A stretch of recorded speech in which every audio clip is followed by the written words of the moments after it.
तो सर आपका नाम क्या है बताना चाहेंगे? नाम मुकेश। कहाँ से हैं आप? सर सर कौन सा अटेम्प्ट है आपका ये? First time. अच्छा फर्स्ट अटेम्प्ट है, यानी कि पहला ही इंटरव्यू है आपका। मीडियम कौन सा है आपका? मेरा मीडियम जीएस में हिंदी है। हिंदी मीडियम है। अच्छा ऑप्शनल मैंने इंग्लिश में। अच्छा, ऑप्शनल इंग्लिश से, वैसे जीएस का हिंदी मीडियम रहा है। अच्छा तो सर अगर बात करें हम फर्स्ट अटेम्प्ट में और प्रीलिम्स क्लियर करना, मेंस क्लियर करना, देन इंटरव्यू तक पहुंचना, ये बहुत बड़ी बात होती है और वो भी हिंदी मीडियम से। तो आपने पर्टिकुलरली क्या चेंजेस किए दूसरे लोगों से जो हिंदी मीडियम के स्टूडेंट्स हैं, उनसे क्या अलग किया जो आप प्रीलिम्स भी क्लियर किया आपने, मेंस भी क्लियर किया आपने? मुझे लगता है कि तैयारी बाइलिंगुअल करनी चाहिए हिंदी वालों को, इंग्लिश में भी कंफर्टेबल। अच्छा, आप बाइलिंगुअल इंग्लिश को पूरी तरह नेगलेक्ट करेंगे तो शायद कठिनाई हो सकती है। ओके, तो मतलब इंग्लिश को हमें मतलब तैयारी बाइलिंगुअल करनी चाहिए, बाइलिंगुअल जहाँ से मटेरियल इंग्लिश में अच्छा मिल रहा है वहाँ से इंग्लिश में। इंग्लिश में अच्छा, और क्या कुछ आपने चीजें थोड़ा अलग किया औरों से? सिलेक्टिव स्टडी करनी चाहिए। सेलेक्टिव वही चीज है, क्योंकि पढ़ते सभी लोग हैं, उनको यही नहीं पता होता क्या पढ़ें क्या छोड़ें, क्या सिलेक्टिव हो। थोड़ा बताना चाहेंगे आप हमारे ऑडियंस को? वो तो तैयारी के 3-4 महीने बाद पता तो नहीं लगता था। अच्छा, अगर आप भी यूपीएससी एस्पिरेंट हैं और 2024 आपका टारगेट ईयर है तो अब प्रीलिम्स बहुत नजदीक है एंड प्रीलिम्स केवल रिवीजन और प्रैक्टिस का ही गेम है। अगर आप भी अपने कॉन्सेप्ट्स को रिवाइज करने के साथ साथ प्रैक्टिस भी करना चाहते हैं तो PW Only IAS लेकर आया है प्रीलिम्स क्रैश कोर्स, जिसमें जीएस और सीसेट क्लास के साथ करंट अफेयर्स की भी क्लासेस और मटेरियल रहेगा एंड प्रैक्टिस के लिए सेक्शनल और फुल लेंथ टेस्ट ये इंग्लिश मीडियम में होगा और इसकी फीस सिर्फ 5,000 रुपए से स्टार्ट होती है। पर अगर आप उन लोगों में से हैं जिनको रिग्रेस प्रैक्टिस करनी है तो आपके लिए है रिग्रेस प्रीलिम्स प्रोग्राम, जिसमें आपको डेली सुबह जीएस और सीसेट के क्वेश्चंस मिलेंगे और फिर जीएस पेपर का डिस्कशन होगा। डेली ऑल इंडिया रैंक से आप अपनी प्रिपरेशन का भी अंदाजा लगा सकते हैं और ये हिंदी एंड इंग्लिश दोनों मीडियम के स्टूडेंट्स के लिए है। इसकी फीस सिर्फ 3,600 रुपए से स्टार्ट होती है। इसके अलावा PW Only IAS आपके लिए all India open prelims mock GS plus CSAT test भी लेकर आया है। ये आपको ऑनलाइन और ऑफलाइन दोनों में मिलेगा और इस मॉक की डेट 14 अप्रैल, 5 मई और 2 जून। अगर आपको ऑफलाइन मॉक देना है तो आप इनके ऑफलाइन सेंटर्स में जाके दे सकते हैं। Use my coupon code MBKB500 to get extra discount and to know more about the PW Only IAS courses please check the description. अच्छा एक और चीज, आपका ऑप्शन क्या था सर? सोशियोलॉजी। सोशियोलॉजी आपका ऑप्शन था, क्या रीजन रहा था सोशियोलॉजी को चूज करने के लिए? कि आपने, आपका क्या बैकग्राउंड था क्या? नहीं, कुछ खास रीजन नहीं। अच्छा, आपका ग्रेजुएशन किस चीज में था सर? एमकॉम। अच्छा, आपने एमकॉम किया था, उसके बाद में आपने सोशियोलॉजी, तो क्या इंटरेस्ट रहा होगा? काफी इंटरेस्टिंग था। अच्छा, सोशियोलॉजी पढ़ने में वो काफी इंटरेस्टिंग था। अच्छा, तो इस वजह से आपने सोशियोलॉजी। हाँ। तो जो कैंडिडेट ऑप्शनल चूज करने में कंफ्यूज रहते हैं उनको क्या, किस तरह से ऑप्शनल सेलेक्ट करें? मुझे लगता है तैयारी की शुरुआत में आपको 2-3 महीने देख लेना चाहिए कौन सा ऑप्शन आपके लिए कंफर्टेबल है। ओके, पता लग जाता है, पता लग जाता है, उसके बाद ही चूज करें, चूज करना। क्योंकि फिर बाद में जब ऑप्शन चेंज करते हैं तो बहुत दिक्कत होती है। अगर आपका कोई मेंटोर गाइडर बढ़िया है तो। अच्छा, तो इसके अलावा सर हम बात करें, ऐसा क्या रीजन रहा था कि आपने एमकॉम किया, मास्टर्स किया कॉमर्स में, उसके बाद फिर आपने यूपीएससी चूज किया? यूपीएससी, क्या ऐसा मोटिवेशन था आपके अंदर, क्या चीज थी जिसने आपको प्रभावित किया कि नहीं मुझे यूपीएससी करना है? मुझे सेकंड ईयर में लगा कि तैयारी करनी चाहिए। अच्छा, एमकॉम के second year. Okay. And sir बात करें हम अगर रिसोर्सेज की बात करें तो क्या क्या रिसोर्स आपने फॉलो किए?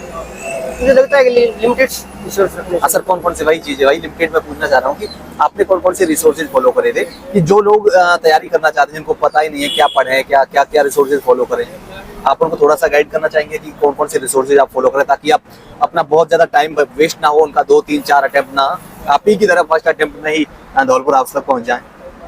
मुझे लगता है 2-3 महीने आपको एनसीईआरटी देखने चाहिए। अच्छा, एनसीईआरटी कितने क्लास बाद में आप स्टैंडर्ड बुक्स पे आते। ओके, तो मतलब बेसिक क्लियर करने के लिए एनसीईआरटी बेसिक करने के लिए एनसीईआरटी है ना? तो एनसीईआरटी कौन सी क्लास से पढ़नी चाहिए सर? वो तो आप ही किसमें कंफर्टेबल हो आप। अच्छा, तो क्या ये जरूरी नहीं है कि 6th क्लास से लेकर के 12th तक पढ़ा जाए? नहीं, ज्यादा जरूरी नहीं है। अच्छा, तो मतलब 11वीं 12वीं की भी पढ़ी जा सकती है। हाँ। तो जीएस के पेपर्स में आपकी स्ट्रेटजी क्या रही थी मेंस में आंसर राइटिंग? मॉक लगा लेना चाहिए आपको जीएस के लिए। अच्छा, मॉक आपने कितने मॉक दिए थे सर? मैंने मेंस के लिए शायद 17-18 मॉक दिए थे और प्रीलिम्स के लिए 14-15 के लगभग। 14-15 प्रीलिम्स के लिए, 17-18 मेंस के लिए। तो मेंस में आपने मॉक जब दिए थे, अगर मैं प्रीलिम्स के मॉक की बात करूं तो वहां पर आप कितने स्कोर करते थे? कितना स्कोर आपको होता था प्रीलिम्स में? 80+ 80+ हो जाता था। ठीक है, तो मतलब अगर मॉक में 80 प्लस हो रहा है तो सेफ जोन में कह सकते हैं, कह भी सकती है, नहीं भी कह सकती है, डिपेंड करता है ना डिपेंड करता है। पेपर के ऊपर। ओके एंड सर अगर हम बात करें अगर मेंस की मॉक की तो वहां पर कितना स्कोर करते थे जीएस पेपर में आप, ध्यान है कुछ?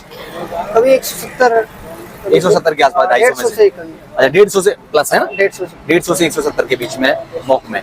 तो क्या मॉक कोचिंग में देकर ही देना चाहिए या घर से बैठकर ही दे देना, घर से बैठकर भी दे सकते वो हैं? आप जहाँ कंफर्टेबल होगा। अच्छा घर में रहकर ही आपने पढ़ाई करी थी ना? और लाइब्रेरी में। अच्छा लाइब्रेरी जाते थे, तो क्या घर में रहकर भी पढ़ाई की जा सकती है ना? हाँ की जा सकती है।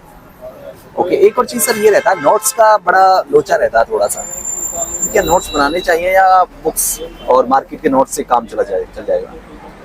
सेल्फ नोट्स बनाने चाहिए, सेल्फ नोट्स वो जरूरी है किस, और अगर कोई बनाना चाहे तो किस तरह से शुरुआत करें? शुरुआत तो वही बेसिक शुरुआत है, अच्छा बेसिक के साथ में शुरुआत है नोट्स बनाना, उनमें बाद में ऐड ऑन करते राइट रहें डाउन ना? करते हैं। एक और चीज सर अगर हम बात करें, एक और चीज की आंसर राइटिंग में किस तरह की अप्रोच आपने फॉलो करी थी? जैसे कि बहुत से लोग डायग्राम बनाते हैं, पॉइंट वाइज फॉर्मेट में भी लिखते हैं, आपने किस तरह की अप्रोच फॉलो करी थी सर? वो तो आपके मेंस हुए, आप लोग देते हैं जो मार्क्स आते हैं उनके हिसाब से वो दर्शा है कि जैसे अच्छा। जैसे मतलब पता लग जाता है आपको कौन सी अप्रोच फॉलो करनी है, कैसे कैसी अप्रोच पर आपकी ज्यादा कंफर्टेबल है, ओके ओके, तो मतलब हाँ एक्सपेरिमेंट करना पड़ेगा। वो तो करना ही पड़ेगा। आपने कैसी अप्रोच फॉलो करी थी सर? आपने पॉइंट वाइज लिखा था या फिर डायग्राम फॉर्मेट में लिखा था, कैसे लिखा था आपने? वो तो क्वेश्चन पे डिपेंड करता है आप। अच्छा इनको ऐसा क्वेश्चन आ रहा है उसके हाँ, बाद में उसके फिर उसी हिसाब से। एंड सर एक और चीज ये है, सेल्फ स्टडी ही करके एग्जाम दे सकते हैं, इंटरव्यू तक पहुंच सकते हैं, क्रैक कर सकते हैं यूपीएससी को? अगर आपका बैकग्राउंड अच्छा है तो अच्छा एक बैकग्राउंड जैसे कोचिंग लेनी पड़ेगी आपको। बैकग्राउंड मतलब कोई डीओ में पढ़ा हुआ है, जेएनयू में पढ़ा हुआ है, अच्छा डिपेंड करता है ना कि कहने का मतलब है आपका एजुकेशनल बैकग्राउंड कैसा रहा है। अगर आपने बढ़िया कॉलेज से पढ़ाई करी है तो कोई जरूरत नहीं है, सेल्फ स्टडी करके हो सकता है ना। अगर आपका कोई मेंटोर बढ़िया हो। आपने सर यूट्यूब चैनल, टेलीग्राम कुछ मेंशन करना चाहेंगे, आपने कुछ तैयारी करी हो? हाँ सोशल मीडिया से काफी मदद होती है। कौन कौन से कोई एक चैनल वगैरह बताना चाहेंगे आप, अगर याद हो तो, आपको याद आ रहा हो? चैनल तो कुछ खास याद नहीं है। अच्छा चलिए सर, अभी इस बीच में क्योंकि प्रीलिम्स से पहले क्या पढ़ना चाहिए, क्या करना चाहिए, क्योंकि प्रीलिम्स लगता है बहुत ही कि 2 टाइम में पहले प्रीलिम्स रिलेटेड पढ़ना चाहिए। केवल प्रीलिम्स रिलेटेड, जो ऑडियंस हमारे देख रहे हैं और जो एग्जाम में बैठना चाह रही है या फिर 2025-26, उनको क्या कहना चाहेंगे आप? लगे रहिए कंसिस्टेंसी अच्छा कंसिस्टेंसी के साथ है ना?